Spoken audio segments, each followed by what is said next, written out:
Hello friends, welcome to trading Hunar. आज हम इस वीडियो में Hathway cable and Datacom limited का फंडामेंटल एनालिसिस करेंगे। ये फंडामेंटल एनालिसिस हम FY 2020 के लिए कर रहे हैं, यानी जो साल मार्च 2020 में खत्म हुआ है हम उस साल के लिए इसका फंडामेंटल एनालिसिस कर रहे हैं।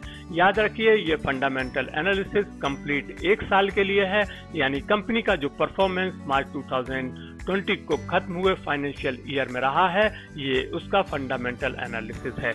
जहां पर भी हमको जरूरत होगी हम FY 2019 के फिगर से इसका कंपैरिजन करेंगे। ये फंडामेंटल एनालिसिस हम पाइथ्रोस्की स्कोर की मदद के साथ में करेंगे। पाइथ्रोस्की स्कोर के बारे में यदि आप नहीं जानते हैं तो कोई बात नहीं, मैं इस वीडियो में आपको एक्सप्लेन करता चलूंगा और आपको इसमें इंटरेस्ट आएगा और आप इस चीज को सीखेंगे कि किस तरह से एक शानदार टूल का यूज करके दुनिया के फंडामेंटल एनालिस्ट इसका यूज करते हैं और कंपनी का फंडामेंटल एनालिसिस करते हैं। पाइथ्रोस्की स्कोर की शुरुआत प्रोफेसर जोसेफ पाइथ्रोस्की ने, जो कि स्टैनफोर्ड यूनिवर्सिटी में अकाउंटिंग के प्रोफेसर थे, उन्होंने इसको शुरुआत की। इसमें किसी भी तरह से फंडामेंटल एनालिस्ट का कोई भी सेंटीमेंट यूज नहीं होता है और कंपनी को उसके परफॉर्मेंस के हिसाब से ही पॉइंट्स मिलते हैं। कोई भी कंपनी मैक्सिमम 9 पॉइंट्स हासिल कर सकती है, क्योंकि इसमें 9 क्राइटेरिया होते हैं जो कि कंपनी को फुलफिल करने होते हैं, और यदि कोई कंपनी किसी क्राइटेरिया को फुलफिल नहीं कर पाती है तो वहां उसे कोई पॉइंट नहीं मिलता है। तो इस प्रकार से कोई भी कंपनी मैक्सिमम 9 पॉइंट्स हासिल कर सकती है। हालांकि कंपनियां जो कि 7, 8 या 9 का स्कोर हासिल करती हैं वो कंपनियां एक अच्छे फंडामेंटल वाली कंपनियां कहलाती हैं, वहीं 4, 5 या 6 का स्कोर अचीव करने वाली कंपनियां एक एवरेज फंडामेंटल वाली कंपनी कहलाती है। कोई भी कंपनी जो 0, 1, 2 या 3 का स्कोर ही हासिल कर पाती हैं वो एक पुअर फंडामेंटल की कैटेगरी में आती हैं। तो फ्रेंड्स, ये वीडियो मैं शुरू करने जा रहा हूं और यहाँ पर हम 3 राउंड्स लेंगे, जैसा कि आप अपनी स्क्रीन में देख रहे हैं, प्रॉफिटेबिलिटी, लीवरेज और ऑपरेशनल एफिशिएंसी। तो हम शुरुआत करते हैं अपने पहले राउंड में, जो कि है प्रॉफिटेबिलिटी राउंड, और उसमें है 4 क्राइटेरिया। आइए देखते हैं कंपनी किस तरह से परफॉर्म करती है। तो यहाँ पर जो पहला क्राइटेरिया है वो कहता है पॉजिटिव नेट इनकम, यानी कंपनी की करंट ईयर में नेट इनकम पॉजिटिव होनी चाहिए। यदि ऐसा है तो कंपनी को यहाँ पर 1 पॉइंट मिलेगा। तो हमने कंपनी का डाटा देखा और यहाँ पर आप 2 कॉलम देख रहे हैं। पहला कॉलम है मार्च 2020 का और दूसरा कॉलम है मार्च 2019 का। तो यहाँ पर हमने चेक किया कि फर्स्ट कॉलम में 72.82 करोड़ का इसका एक पॉजिटिव नेट इनकम है, इसलिए हम कंपनी को यहाँ पर 1 पॉइंट देंगे। जैसा कि आप देख रहे हैं मार्च 2019 में ये नेगेटिव था, तो लास्ट ईयर के फंडामेंटल एनालिसिस में इसे 0 पॉइंट मिला होगा, लेकिन यहाँ पर ये एक पॉजिटिव नेट इनकम निकल के आई है, तो हम कंपनी को यहाँ पर देते हैं 1 पॉइंट, क्योंकि इसने इस कंडीशन को फुलफिल किया है। अब हम आगे बढ़ते हैं और देखते हैं दूसरा क्राइटेरिया क्या कहता है। दूसरा क्राइटेरिया कहता है कि पॉजिटिव रिटर्न ऑन एसेट, यानी कि जो रिटर्न ऑन एसेट है वो पॉजिटिव होना चाहिए। करंट ईयर की बात हो रही है, हम चेक करते हैं कि क्या हुआ है। यहाँ पर हमने चेक किया कि कंपनी का जो रिटर्न ऑन एसेट है वो है 1.62, जो कि पॉजिटिव है। तो 1.62% के साथ में कंपनी को हम देते हैं 1 पॉइंट यहाँ पर, और कंपनी 1 पॉइंट की हकदार है। अब हम चलते हैं अपने तीसरे क्राइटेरिया की ओर, जो कहता है पॉजिटिव ऑपरेटिंग कैश फ्लो, यानी कि जो कैश फ्रॉम ऑपरेशंस है इस साल का वो पॉजिटिव होना चाहिए। तो यहाँ पर हमने कंपनी की वेबसाइट में जाकर के इनका cash flow from operations download किया और हमने चेक किया कि कंपनी का मार्च 2020 फाइनेंशियल ईयर में 432.34 करोड़ का एक positive operations cash flow from operations हमने देखा। तो यहाँ पर हम कंपनी को देते हैं पूरा 1 पॉइंट और कंपनी ने इसमें भी 1 पॉइंट हासिल कर लिया है।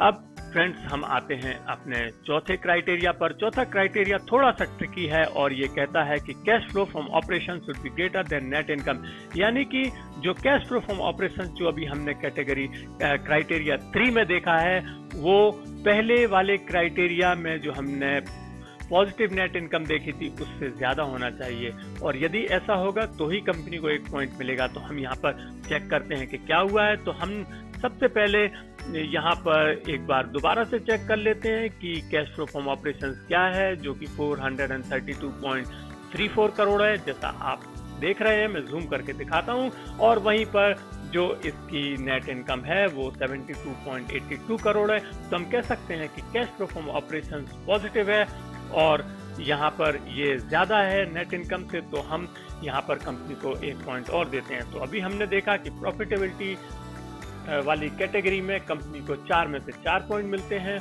और अब हम अपने मेन स्कोर बोर्ड में आकर के कंपनी को पहले राउंड के देते हैं 4 पॉइंट्स और कंपनी का स्कोर हो जाता है 4। तो अब तक हमारा एक राउंड कंप्लीट हुआ और कंपनी को 4 में से 4 पॉइंट्स मिले हैं। अब हम आते हैं अपने दूसरी कैटेगरी में, दूसरे राउंड में, जो कि है लीवरेज वाला राउंड। इसमें हम चेक करेंगे कंपनी का लीवरेज और लिक्विडिटी की क्या पोजीशन रही है। इसमें 3 क्राइटेरिया हैं। कौन कौन से वो क्राइटेरिया हैं? सबसे पहला क्राइटेरिया है lower ratio of long term डेब्ट इन करंट ईयर।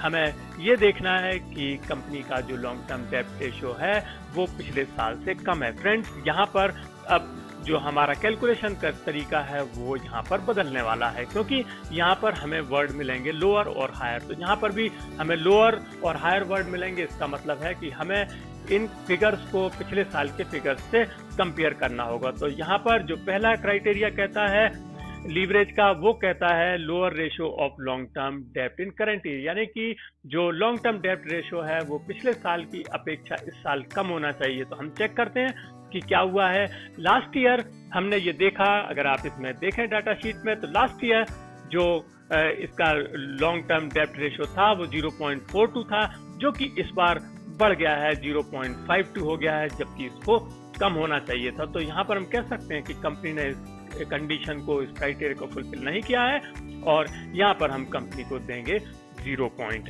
अब हम आते हैं अपने दूसरे क्राइटेरिया में, जो कि है higher current ratio in current year, यानी करंट रेशियो करंट ईयर में ज्यादा होना चाहिए पिछले साल की अपेक्षा। हम चेक करते हैं कि क्या हुआ है। लास्ट ईयर कंपनी का जो करंट रेशियो था वो 2.84% था, माफ कीजिए 2.84 था एब्सोल्यूट टर्म में, और अभी ये हो गया है मार्च 2020 में 1.37। तो हम यहाँ पर भी एक प्रकार से कंपनी के लिए सॉरी है और कंपनी को 0 पॉइंट मिलेगा, क्योंकि कंपनी ने इसको बढ़ाना चाहिए था लेकिन ये कम हुआ है इस साल में।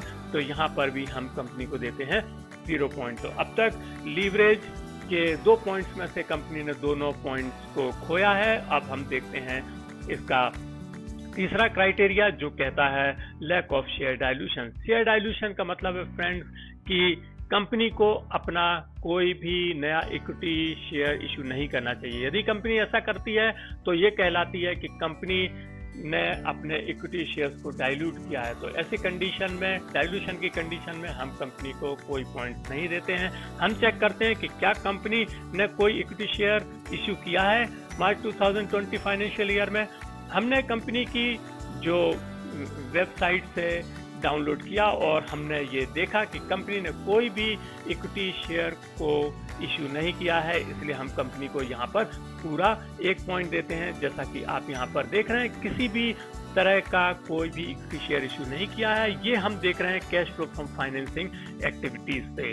तो यहाँ पर हम कंपनी को 1 पॉइंट और देंगे और कंपनी को मिलता है लीवरेज में 1 पॉइंट। और इस प्रकार से जो सेकेंड राउंड में कंपनी को मिलता है 1 पॉइंट और अपडेटेड स्कोर हो जाता है कंपनी का 5।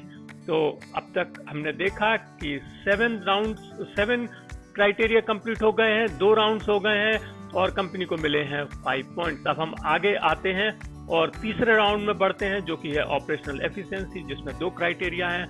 देखते हैं कंपनी क्या करती है। तो यहाँ पर हम देख रहे हैं सबसे पहला क्राइटेरिया है हायर ग्रॉस मार्जिन, यानी कि जो ग्रॉस प्रॉफिट मार्जिन है या ग्रॉस प्रॉफिट रेशियो है वो पिछले साल से ज्यादा होना चाहिए। यदि ऐसा है तो कंपनी को 1 पॉइंट मिलेगा। तो हम चेक करते हैं कि क्या हुआ है।